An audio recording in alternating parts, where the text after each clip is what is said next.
So now we'll move on to the next topic, which is the main temple of Dwarkadish. Because Lord Krishna lived in Dwarka as a prince, he is worshipped there in that mood itself. The Dwarkadish deity is opulently dressed, and the symbols in his four hands, which is the conch, club, disc, and lotus, are covered in silver. During the worship, the brahmanas, colorfully dressed with solid red or yellow dhotis and with shirts made from flags that have flown over the temple, they beat drums and they blow conch shells. Within the compound of the Dwarkadish temple, built in the 16th century, are many small shrines, including those of Lakshmi Devi, Shiva, Radhika, Balram, Pradyumna, Aniruddha, Jambavati, Satyabhama, and Purushottam Vishnu.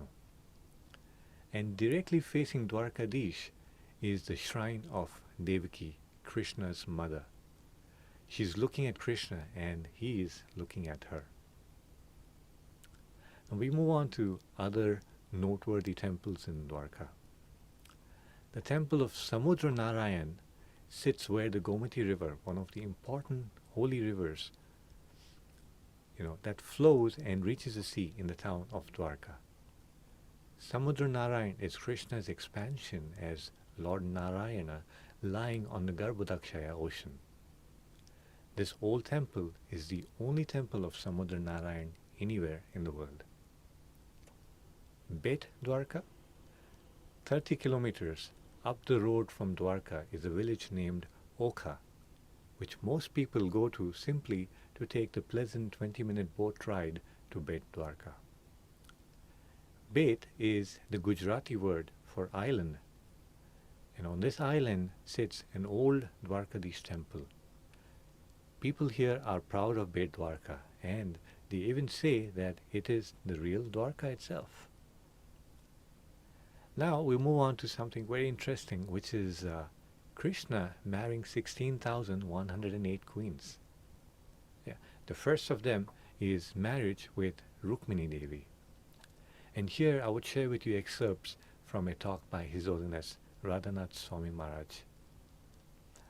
Initially, Maharaj is speaking about how at Gopitala, Lord Krishna, he did not engage in warfare with Jarasandha, but rather he was willing to accept the reputation of a coward as Ranchor, which means one who ran away from the battle. And also he was willing to let the demons think that he was defeated and killed, being burnt in the mountain. And the great Acharyas explained the reason for this is he wanted to rush back to Dwarka for a very special reason. So one day, when he was in his Sudharma assembly house, a messenger came from the city of Vidarbha. It was a message from a beautiful queen of Bhishmaka, whose name was Rukmini Devi. Rukmini, when she was very young, Narad Muni came to the kingdom and with devotion he glorified the opulence of Sri Krishna. Upon hearing this, her heart was awakened with natural eternal love for Sri Krishna. Rukmini Devi is an expansion of Srimati Radharani. She is the supreme goddess of fortune, and it is explained that Srimati Radharani expanded in the form of Rukmini to be always in the loving service of her beloved Sri Krishna, Sri Dwarkadish. So Sri Rukmini Devi, upon hearing the glories of the Lord, naturally fell in love with Krishna.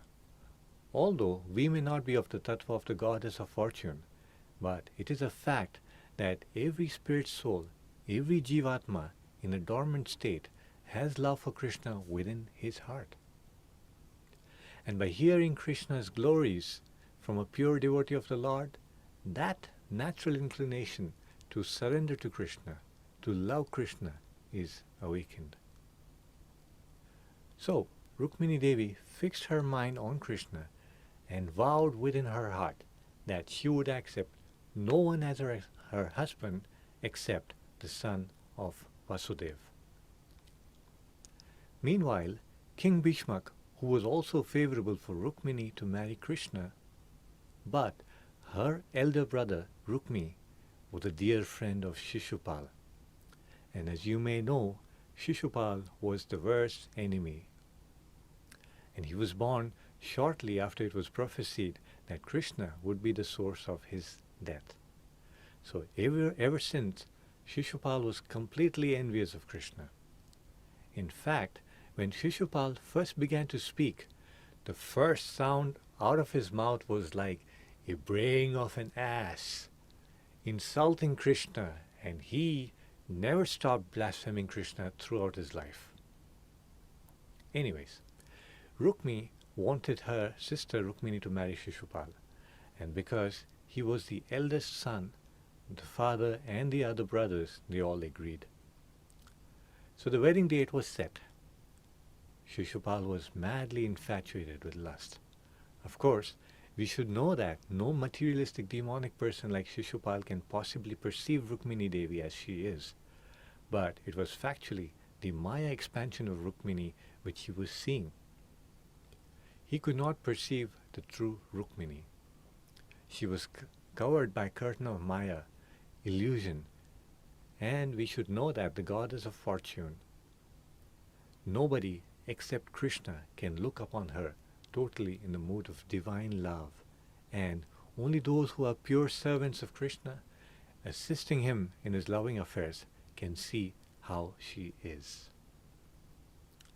So since Rukmini was in a desperate condition, she sent a letter to Krishna through a messenger which said, "Tomorrow morning I am scheduled to marry Shishupal, but my heart and my mind is always longing only for you.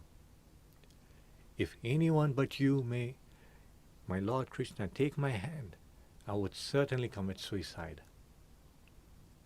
And she glorifies Krishna with so many beautiful loving prayers. And she explains, "My dear Lord, if you so desire to save my life, give me your intimate mercy. That mercy which Brahma, Shiva, and great sages are always longing for. So, this is my plan," she further writes in the letter. "In my palace, if you try to take me away, you will have to fight with my family members, which I would not want. But just before the wedding ceremony in the morning, it is our family tradition that I must go to the temple of Ambika or Parvati and worship her. So it is after this that you may kidnap me on my way out." However, the messenger had not returned, and there was no sign of Krishna coming, and there were only few minutes remaining before the ceremony was to begin. Meanwhile, Krishna took his chariot driver, and the chariot driver was Dwaraka, and his horses, and he rode for Vidarbha. And when Balram heard this news, he also brought a large army of Yadavas and followed behind Krishna.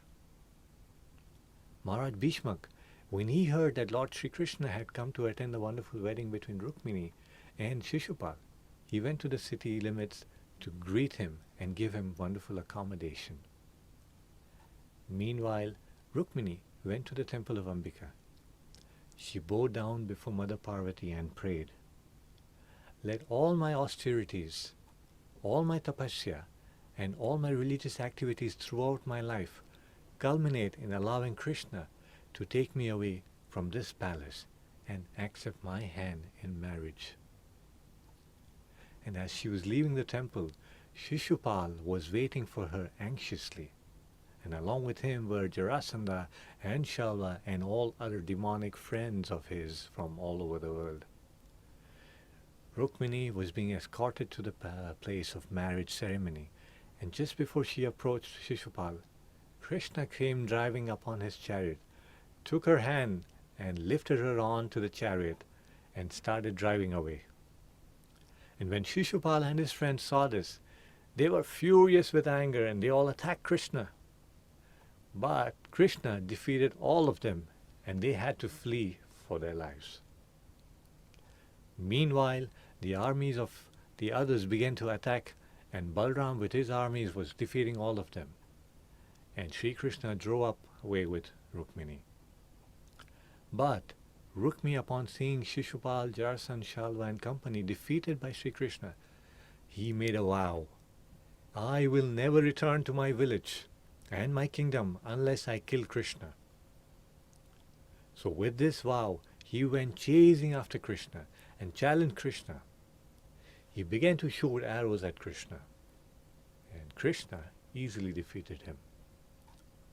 He was about to kill him, but Krishna saw that Rukmini, who naturally loved her brother, would have been very disturbed in mind if she were to see her brother dead. So Krishna bound him, captured him, and did to him something that was worse than death. For a Kshatriya, to be humiliated is more painful than death itself. So he shaved Rukmi's hair in a certain way with patches of hair and patches of no hair all over the place, and in such a way that he looked very foolish. And then with insulting words, he let him loose. Rukmi was very much upset and devastated.